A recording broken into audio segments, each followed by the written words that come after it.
The eyes that followed me home.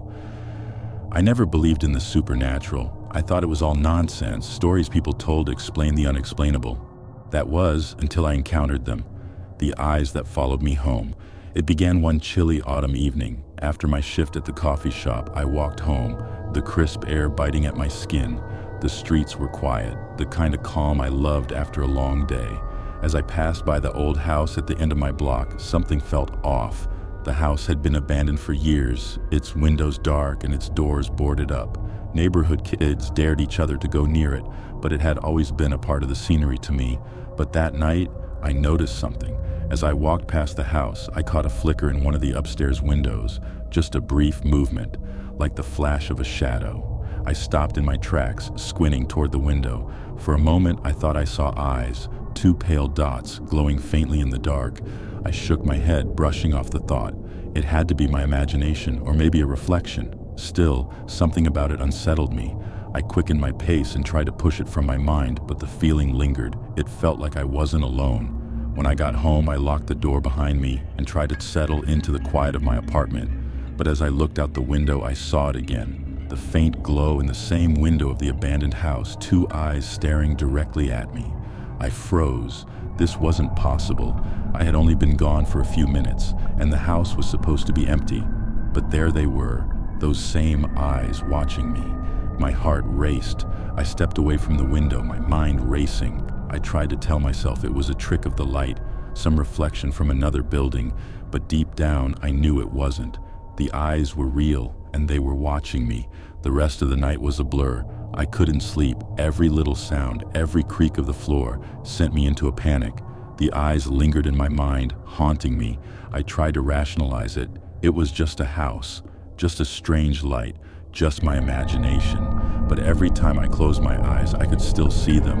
The next morning, I pulled back the blinds and glanced across the street. The house stood there, silent and still, but I could feel it, the presence of those eyes.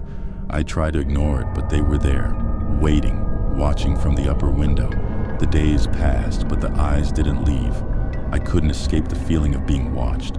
They were always there, in the corner of my vision, or when I glanced out the window. I tried to distract myself, but nothing worked. I couldn't escape them. One evening, overwhelmed by fear and curiosity, I decided to confront it. I had to know what was going on. I walked to the abandoned house, my legs heavy with dread. The gate creaked open as I approached, as if inviting me in. The air felt colder. The house seemed more alive than ever before. Inside, everything was as I remembered, dusty, decaying, empty, but the air was thick, oppressive. I climbed the stairs, as my every step echoing in the silence. As I reached the top, I felt a chill run down my spine. The room at the end of the hall was the one I had seen from the street. I approached it cautiously, my breath shallow, my heart pounding in my chest. And then I saw them again. The eyes. They glowed faintly in the dark corner of the room, unblinking, unwavering. I froze, unable to move, my gaze locked on them. Suddenly, a whisper cut through the silence. "You shouldn't have come." My blood ran cold. The voice was faint but clear, coming from somewhere deep within the room. I couldn't move, couldn't breathe. The eyes were still watching me, their presence suffocating. Before I could react, the room seemed to close in around me. The air thickened, the walls pressing in. The whisper came again, sharper this time. "It's too late." In a panic, I turned to flee, but the door slammed shut before I could reach it. The eyes followed me, glowing brighter now, their gaze searing into me. I felt trapped, suffocated by the oppressive presence.